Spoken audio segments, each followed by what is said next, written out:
ये needle less को मैं बीट के साथ बनाने वाली हूँ और निडल में इस तरह से चूज़ की है कि जिसमें से बीट आसानी से पास हो सके।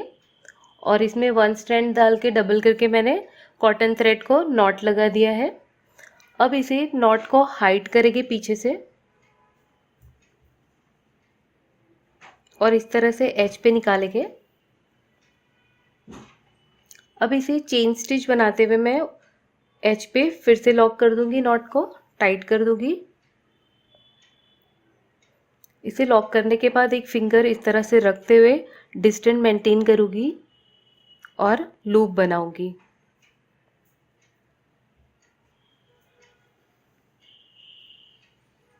और इसमें ये फिंगर इंसर्ट करके लूप की साइज को बराबर करूंगी। अब इसे डबल करूंगी ये लूप को इसी के ऊपर से और सेम स्पेस में इस तरह से इंसर्ट करूंगी।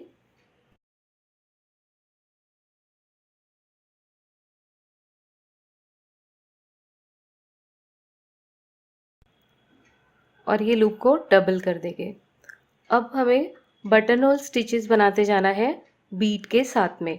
तो स्टार्टिंग का बटन होल स्टिच है जो विदाउट बीट के बनाऊंगी और एंड में विदाउट बीट के बनाऊंगी। अब हमें बीट ऐड करना स्टार्ट करना है। तो बटन होल स्टिचेस बनाएंगे विद बीट, तो एक एक बीट ऐड करेंगे इस तरह से और बटन होल स्टिचेस बनाते जाएंगे। आप बीट के बजाय पर्ल भी यूज़ कर सकते हैं। तो मैं बीड ऐड कर रही हूँ और बटन होल स्टिचेस बनाते जा रही हूँ।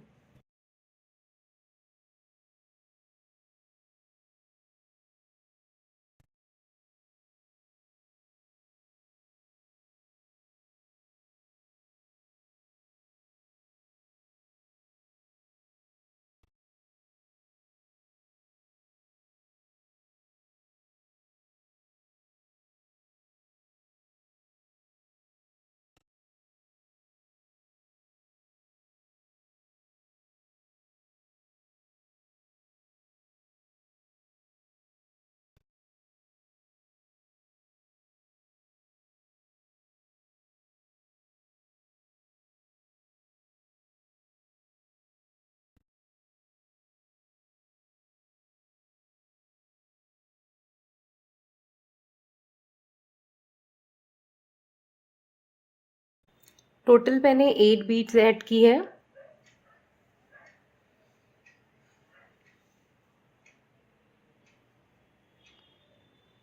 इस तरह से स्टार्टिंग और एंड में एक बटन होल स्टिच बनाएंगे जो विदाउट बीट के रहेगा इस तरह से। अब इसे अटैच कर देंगे इसके बेस में जाके उतने ही डिस्टेंस पे।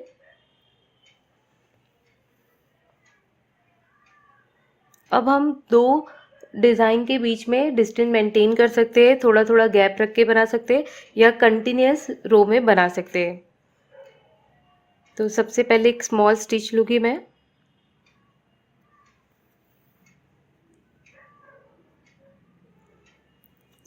और इस तरह से फिंगर रखते हुए लूप बनाएंगे और सेम रिपीट करेंगे।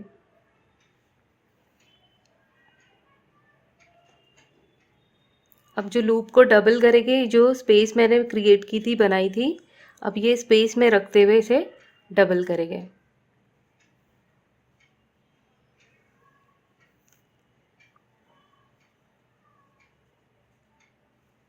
अब सेम रिपीट करेंगे first buttonhole stitch without beat के और बाद में ये इतने सारे हमने जितने ऐड किए 8 बीट इस तरह से इसमें भी ऐड करेंगे इक्वल नंबर में।